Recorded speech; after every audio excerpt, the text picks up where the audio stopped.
we have to hear something that catches us in those first 3 to 5 seconds, because if we don't, we're moving on to the next. Something has to stand out.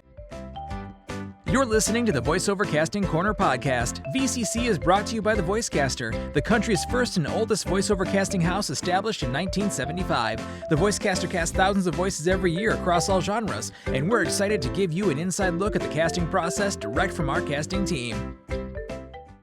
Hey everyone, and welcome to Voiceover Casting Corner. You've probably noticed we took a little bit of a hiatus there as we were getting things on track and getting going with the new year, but we are back. So my name is Kelly Moshinsky. I am the owner and head of casting at the Voicecaster.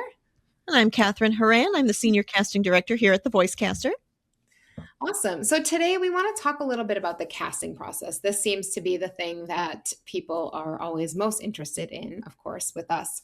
We just want to chat a little bit about what makes you stand out, how, as casting directors, how do we come up with our shortlist?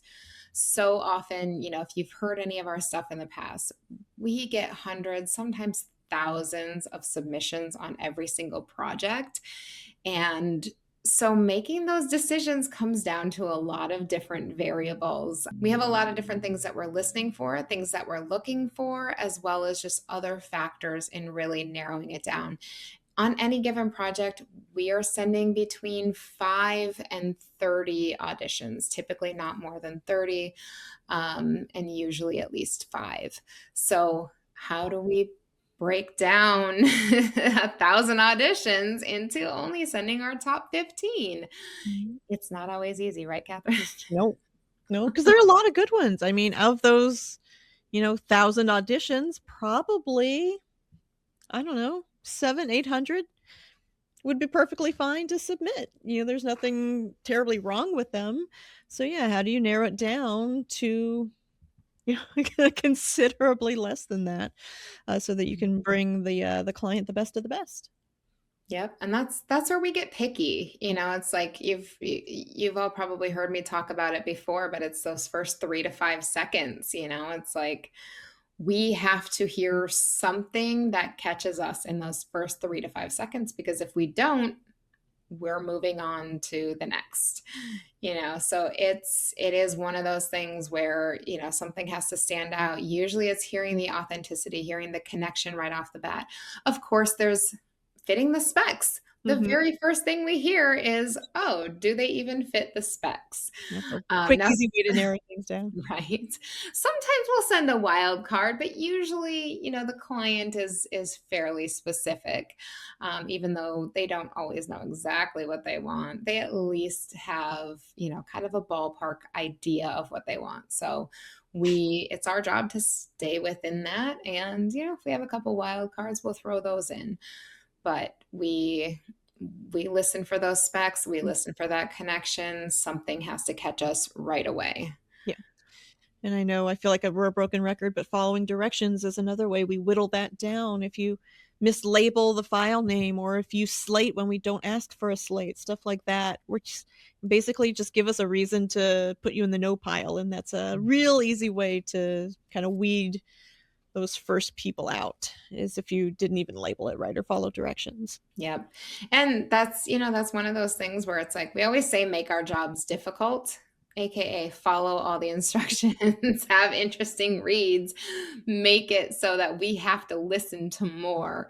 Don't make it too easy for us to delete your audition or put you into the no pile. And then once we, start narrowing things down, this is where things get even a little more nuanced. We want to hear some range. We want to hear that there's a difference between the two takes. We want to hear, we want to hear the story. We want to hear that connection. We want to hear an intention. It's like, set the scene. Even in commercials, there's a story to be told. So making sure that you're doing something with the script and you're not just reading it. That's probably one of the biggest misconceptions, right, Kathryn? It's like, oh, I have a great voice. Reading. Yeah, you gotta know how to use it. You gotta know how to pull it off the page, make it feel like this is you speaking and not you reading or you memorizing a script, so to speak. You gotta make it feel natural. And that's a lot Easier said than done. It is. It is to, yeah, pull it off the page. I would say that's probably one of the biggest things is where it's like, I can hear people making choices, Mhm. but it also They feel sounds like they're forced. reading a Yeah, script, exactly. so it's like you have to get all of those elements into one take in order for I'm it to really changing my work. cadence here because that's what I'm supposed to do. That's what a Yes. commercial sounds like. It's Yeah. like, well, yeah, but still needs to feel connected. I still need to believe that you're talking to somebody and not just trying to sell me something. Yep. And I feel like conversational, unfortunately, has kind of turned into that. Conversational used to always just mean, relatable. I always say Mhm. change the word conversational to relatable and, you'll be able to understand it better. But it is that naturalness. It is being real. It's all of that. However, conversational, I feel like has become almost more of a style where people are like, oh, so if I put a hesitation here, or if I Mhm. put a pause here, or if I do this in this sentence, listen to how conversational I sound. It sounds so off the cuff. Yeah, it still has to be organic. It still has to have a purpose. You're not just doing it just to do it. It's because it helps Exactly. the story in some fashion. Yeah. Yep, yep. Not thinking of it so much as a style. It's Mhm. relating to what you're saying. Exactly. Yep. So, yeah, I mean, let's say you've got that amazing first take. It's like, all right, cool. Let's put them in our yes pile or our maybe pile. So what makes that then what's the next step in terms of all right, how do we narrow down all the people with really good first takes? And what Kelly was just saying, it's variation is a big part. Your take two needs to sound different from your first take. And it can't just be like a subtle difference, like, oh, maybe they smiled a little more, or it's got to actually be a different interpretation. And it doesn't have to be completely off the wall either, but it needs to be coming from a different place. We need to showcase that, Yep. okay, maybe you dialed up the energy or dialed it back, or maybe it's focusing on a different set of attitudes that were in the spec. Mhm. We always talk about sometimes you get these really chunky paragraphs just listing different attitudes and emotions that they want to capture. And it's like, wait, how do I get all of this into one read? You don't. So kind of group the ones that go together. And that's how you can get your different takes as well. So kind of Yep. focusing on different attitudes that you can showcase. Yeah, it's not being different for the sake of being different. It's making different choices, exactly as you said. Like that's huge. And And we make can sure hear all that. and make sure if we ask for more than one take that you give us more than one take. There'll be people that have great first takes and I go to listen to their second one and that's all there was. It's like, well, I'm not going to send that one now because we can't show that to the client. Say, oh, look at the range, look at the versatility. Mhm. All right, well, okay, and it falls under not following directions. Yep. It's Exactly. How like, funny shoot, that they ask for we two takes that you send two takes. we have to say that all the time, right? Follow the instructions. I don't know how it can be any clearer. Even, we even did a project this past week that had completely different labeling. We were asking talent to slate, which is not the usual, but that's what the client wanted. So it's like You can't get complacent. always look at the instructions. Don't get too comfortable. Like, Mhm. oh, I know how Voicecaster likes it. Every Fantastic, but still look at those instructions. Sometimes I think of it like a test. Like you're trying to see if you can just pass the basic test. Like, can you even label Yes. it the way we asked? If so, okay, Yeah. we'll let you list. We'll let you in. So Yep. yeah, always check that. Yeah, never get too comfortable because you never know, and that's not usually up to us. That's not us doing it. It's because the client wants it a certain way. If you can't take the 5 seconds to look at how it should be labeled, and if there's a slate or not, we're not gonna take the 5 seconds to listen to your audition. It sounds so evil saying that, but it's true. It's Especially true, when you you got know? 1,000 people to get through. Yeah, exactly, exactly. And that kind of leads me into the next point that I wanted to make is just first of all, being a good person. When we get down to where we've listened all the way through the takes and we're like, okay, we have 30 or 40 awesome people that we could send. Client wants to hear 15. How do we narrow that down? But It comes down to the person then. At that point, it's no longer the read.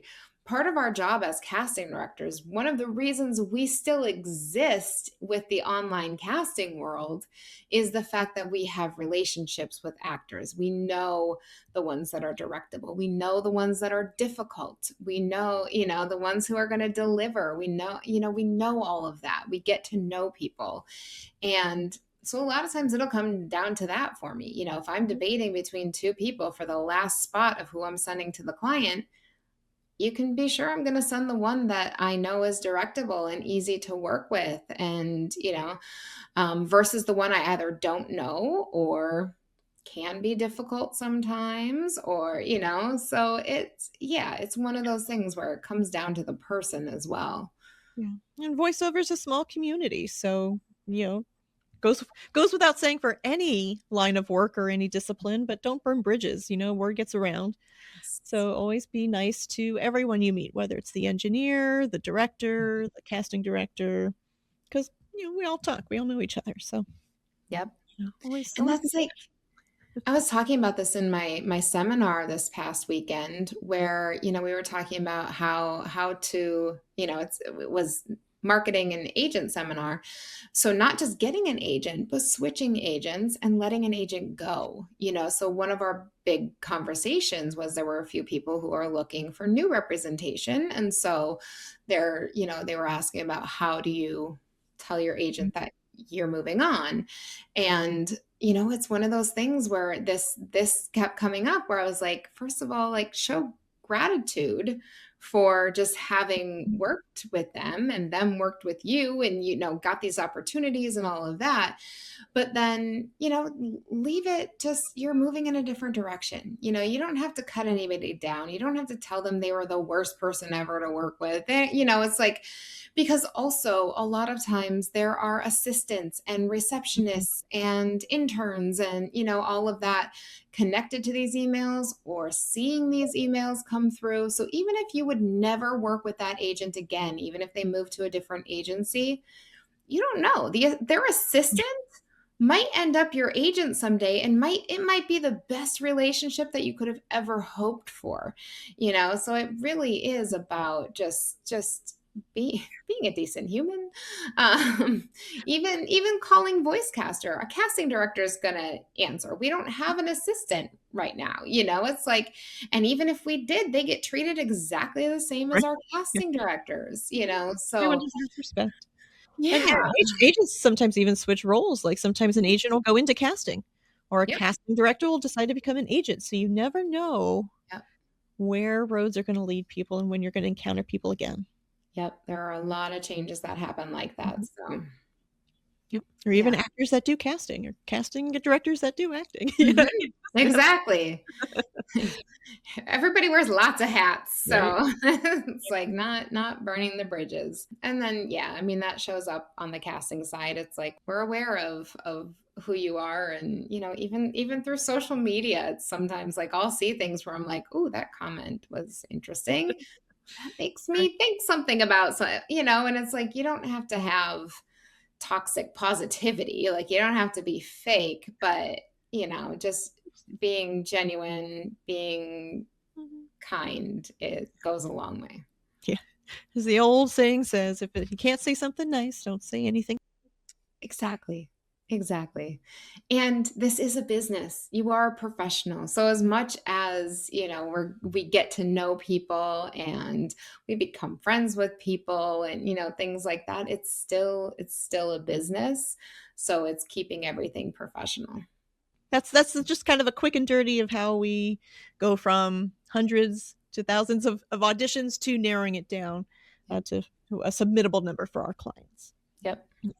Mm-hmm. Awesome. All right. Well, hopefully you all enjoyed today's episode, and we will see you on the next one. Catch a new Voiceover Casting Corner episode every second and fourth Tuesday of the month. Be sure to give a thumbs up, subscribe, and follow us at The Voicecaster on social media. Thanks for listening.